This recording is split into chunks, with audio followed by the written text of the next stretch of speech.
S M ಕೃಷ್ಣರವರನ್ನು ಅಂದರೆ ಇಡೀ ರಾಜ್ಯ ಕಂಡಂಥ ಅಪರೂಪದ ರಾಜಕಾರಣಿ. ಎಲ್ಲ ನಮ್ಮ ರಾಜಕಾರಣದಲ್ಲಿ ಯಾವ ಯಾವ ವ್ಯವಸ್ಥೆಗಳಿದೆ ಅಲ್ಲೆಲ್ಲದಕ್ಕೂ ನಾಯಕರಾಗಿ ಬಂದವರು. ವಿಧಾನಸಭೆ ಆಗಿರ್ಬೋದು, ವಿಧಾನ ಪರಿಷತ್ ಆಗಿರ್ಬೋದು, ರಾಜ್ಯಸಭೆ ಆಗಿರ್ಬೋದು, ಲೋಕಸಭೆ ಆಗಿರ್ಬೋದು, ಮಂತ್ರಿಗಳಾಗಿರಬಹುದು, ಉಪಮುಖ್ಯಮಂತ್ರಿಗಳಾಗಿರ್ಬೋದು, ಮುಖ್ಯಮಂತ್ರಿಗಳಾಗಿರಬಹುದು, ರಾಜ್ಯಸಭೆ ಮೆಂಬರ್ ಆಗಿರ್ಬೋದು, ಅಥವಾ ಸೆಂಟ್ರಲ್ ಮಿನಿಸ್ಟರ್ ಆಗಿರ್ಬೋದು, ಎಲ್ಲ ಥರದಲ್ಲಿ ಕೂಡ ಸೇವೆ ಸಲ್ಲಿಸಿದವರು. ಕರ್ನಾಟಕ ರಾಜ್ಯ ಕಂಡಂಥ ಭಾಳ ಡಿಗ್ನಿಫೈಡ್, ಸ್ಟೈಲಿಶ್ ಮತ್ತು ಒಂದು ಫಾರಿನ್ ಅಫೇರ್ಸಲ್ಲಿ ಅಂದರೆ ಇಂಗ್ಲೀಷಲ್ಲಿ ಅಷ್ಟೇ, ಕನ್ನಡದಲ್ಲೂ ಅಷ್ಟೇ ನಿರರ್ಗಳವಾಗಿ ಮಾತನಾಡುವಂಥ ಒಂದು ಪ್ರತಿಭೆ ಇದ್ದಂಥ ಕರ್ನಾಟಕ ರಾಜ್ಯ ಕಂಡ ಒಂದು ಅಪರೂಪದ ರಾಜಕಾರಣಿ. ಸಂಪೂರ್ಣ ಜೀವನವನ್ನು ಜೀವಿಸಿದ್ದಾರೆ. 92 ವರ್ಷ ಬದುಕೋದು ಒಂದು ದೊಡ್ಡ ಸಾಹಸವೇ ಸರಿ. ಇಂಥ ಇದರಲ್ಲಿ ಕೂಡ ಅವರು ಬದುಕಿದ್ದು ನಮ್ಮನ್ನು ಅಗಲಿದ್ದಾರೆ ಅನ್ನೋದು ಒಂದು ರೀತಿಯ ದೈಹಿಕವಾಗಿ ಬೇಜಾರಾದರೂ ಕೂಡ ಅವರು ಸಂಪೂರ್ಣ ಜೀವನ ಬದುಕಿದ್ದಾರೆ ಅನ್ನೋದೇ ನಮಗೆಲ್ಲರಿಗೂ ಸಂತೋಷ ಕೊಡುವಂಥ ವಿಚಾರ. ಅವರಿಲ್ಲದನ್ನು ಎಲ್ಲರ ಅಗಲಿದ ನೋವನ್ನು ಅವರ ಅಭಿಮಾನಿಗಳಿಗೆ, ಕುಟುಂಬದವ್ರಿಗೆ ಕೊಡಲಿ ಅಂತ ನಾನು ಬೇಡ್ಕೊಳ್ತೇನೆ. ಎಸ್ ಎಂ ಕೃಷ್ಣರವರನ್ನು ಅಂದರೆ ಇಡೀ ರಾಜ್ಯ ಕಂಡಂಥ ಅಪರೂಪದ ರಾಜಕಾರಣಿ. ಎಲ್ಲ ನಮ್ಮ ರಾಜಕಾರಣದಲ್ಲಿ ಯಾವ ಯಾವ ವ್ಯವಸ್ಥೆಗಳಿದೆ ಅಲ್ಲೆಲ್ಲದಕ್ಕೂ ನಾಯಕರಾಗಿ ಬಂದವರು. ವಿಧಾನಸಭೆ ಆಗಿರ್ಬೋದು, ವಿಧಾನ ಪರಿಷತ್ ಆಗಿರ್ಬೋದು, ರಾಜ್ಯಸಭೆ ಆಗಿರ್ಬೋದು, ಲೋಕಸಭೆ ಆಗಿರ್ಬೋದು, ಮಂತ್ರಿಗಳಾಗಿರಬಹುದು, ಉಪಮುಖ್ಯಮಂತ್ರಿಗಳಾಗಿರ್ಬೋದು, ಮುಖ್ಯಮಂತ್ರಿಗಳಾಗಿರಬಹುದು, ರಾಜ್ಯಸಭೆ ಮೆಂಬರ್ ಆಗಿರ್ಬೋದು, ಅಥವಾ ಸೆಂಟ್ರಲ್ ಮಿನಿಸ್ಟರ್ ಆಗಿರ್ಬೋದು, ಎಲ್ಲ ಥರದಲ್ಲಿ ಕೂಡ ಸೇವೆ ಸಲ್ಲಿಸಿದವರು. ಕರ್ನಾಟಕ ರಾಜ್ಯ ಕಂಡಂಥ ಭಾಳ ಡಿಗ್ನಿಫೈಡ್, ಸ್ಟೈಲಿಶ್ ಮತ್ತು ಒಂದು ಫಾರಿನ್ ಅಫೇರ್ಸಲ್ಲಿ ಅಂದರೆ ಇಂಗ್ಲೀಷಲ್ಲಿ ಅಷ್ಟೇ, ಕನ್ನಡದಲ್ಲೂ ಅಷ್ಟೇ ನಿರರ್ಗಳವಾಗಿ ಮಾತನಾಡುವಂಥ ಒಂದು ಪ್ರತಿಭೆ ಇದ್ದಂಥ ಕರ್ನಾಟಕ ರಾಜ್ಯ ಕಂಡ ಒಂದು ಅಪರೂಪದ ರಾಜಕಾರಣಿ. ಸಂಪೂರ್ಣ ಜೀವನವನ್ನು ಜೀವಿಸಿದ್ದಾರೆ. 92 ವರ್ಷ ಬದುಕೋದು ಒಂದು ದೊಡ್ಡ ಸಾಹಸವೇ ಸರಿ. ಇಂಥ ಇದರಲ್ಲಿ ಕೂಡ ಅವರು ಬದುಕಿದ್ದು ನಮ್ಮನ್ನು ಅಗಲಿದ್ದಾರೆ ಅನ್ನೋದು ಒಂದು ರೀತಿಯ ದೈಹಿಕವಾಗಿ ಬೇಜಾರಾದರೂ ಕೂಡ ಅವರು ಸಂಪೂರ್ಣ ಜೀವನ ಬದುಕಿದ್ದಾರೆ ಅನ್ನೋದೇ ನಮಗೆಲ್ಲರಿಗೂ ಸಂತೋಷ ಕೊಡುವಂಥ ವಿಚಾರ. ಅವರಿಲ್ಲದನ್ನು ಎಲ್ಲರ ಅಗಲಿದ ನೋವನ್ನು ಅವರ ಅಭಿಮಾನಿಗಳಿಗೆ, ಕುಟುಂಬದವ್ರಿಗೆ ಕೊಡಲಿ ಅಂತ ನಾನು ಬೇಡ್ಕೊಳ್ತೇನೆ. ಎಸ್ ಎಂ ಕೃಷ್ಣರವರನ್ನು ಅಂದರೆ ಇಡೀ ರಾಜ್ಯ ಕಂಡಂಥ ಅಪರೂಪದ ರಾಜಕಾರಣಿ. ಎಲ್ಲ ನಮ್ಮ ರಾಜಕಾರಣದಲ್ಲಿ ಯಾವ ಯಾವ ವ್ಯವಸ್ಥೆಗಳಿದೆ ಅಲ್ಲೆಲ್ಲದಕ್ಕೂ ನಾಯಕರಾಗಿ ಬಂದವರು. ವಿಧಾನಸಭೆ ಆಗಿರ್ಬೋದು, ವಿಧಾನ ಪರಿಷತ್ ಆಗಿರ್ಬೋದು, ರಾಜ್ಯಸಭೆ ಆಗಿರ್ಬೋದು, ಲೋಕಸಭೆ ಆಗಿರ್ಬೋದು, ಮಂತ್ರಿಗಳಾಗಿರಬಹುದು, ಉಪಮುಖ್ಯಮಂತ್ರಿಗಳಾಗಿರ್ಬೋದು, ಮುಖ್ಯಮಂತ್ರಿಗಳಾಗಿರಬಹುದು, ರಾಜ್ಯಸಭೆ ಮೆಂಬರ್ ಆಗಿರ್ಬೋದು, ಅಥವಾ ಸೆಂಟ್ರಲ್ ಮಿನಿಸ್ಟರ್ ಆಗಿರ್ಬೋದು, ಎಲ್ಲ ಥರದಲ್ಲಿ ಕೂಡ ಸೇವೆ ಸಲ್ಲಿಸಿದವರು.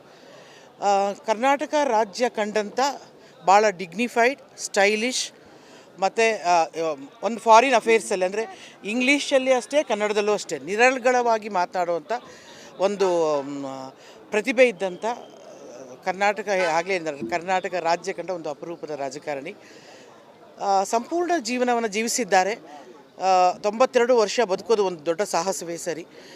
ಇಂಥ ಇದರಲ್ಲಿ ಕೂಡ ಅವರು ಬದುಕಿದ್ದು ನಮ್ಮನ್ನು ಅಗಲಿದ್ದಾರೆ ಅನ್ನೋದು ಒಂದು ರೀತಿಯ ದೈಹಿಕವಾಗಿ ಬೇಜಾರಾದರೂ ಕೂಡ ಅವರು ಸಂಪೂರ್ಣ ಜೀವನ ಬದುಕಿದ್ದಾರೆ ಅನ್ನೋದೇ ನಮಗೆಲ್ಲರಿಗೂ ಸಂತೋಷ ಕೊಡುವಂಥ ವಿಚಾರ.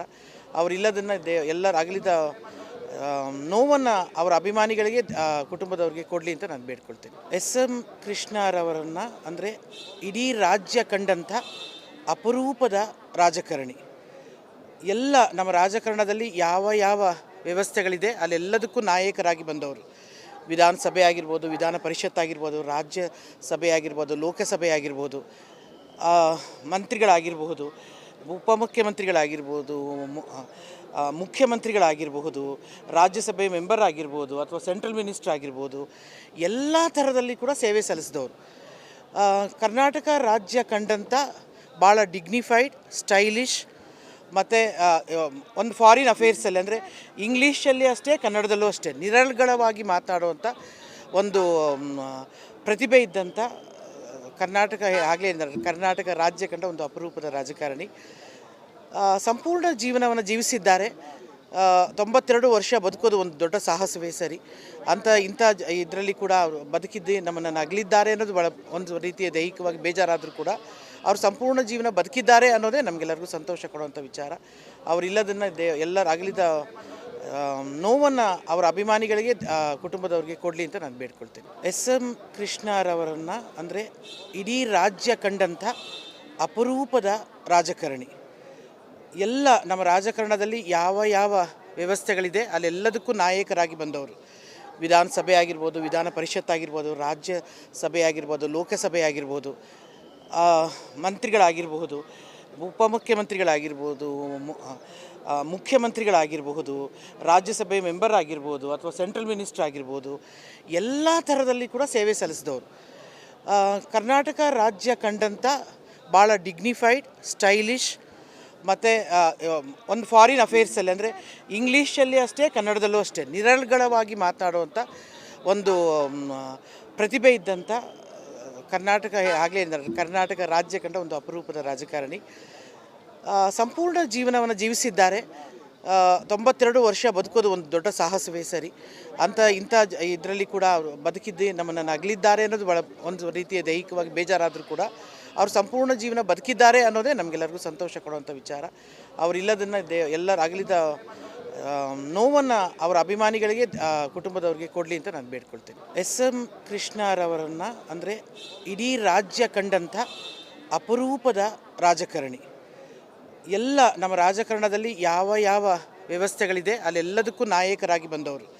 ವಿಧಾನಸಭೆ ಆಗಿರ್ಬೋದು, ವಿಧಾನ ಪರಿಷತ್ ಆಗಿರ್ಬೋದು, ರಾಜ್ಯಸಭೆ ಆಗಿರ್ಬೋದು, ಲೋಕಸಭೆ ಆಗಿರ್ಬೋದು, ಮಂತ್ರಿಗಳಾಗಿರಬಹುದು, ಉಪಮುಖ್ಯಮಂತ್ರಿಗಳಾಗಿರ್ಬೋದು, ಮುಖ್ಯಮಂತ್ರಿಗಳಾಗಿರಬಹುದು, ರಾಜ್ಯಸಭೆ ಮೆಂಬರ್ ಆಗಿರ್ಬೋದು, ಅಥವಾ ಸೆಂಟ್ರಲ್ ಮಿನಿಸ್ಟರ್ ಆಗಿರ್ಬೋದು, ಎಲ್ಲ ಥರದಲ್ಲಿ ಕೂಡ ಸೇವೆ ಸಲ್ಲಿಸಿದವರು.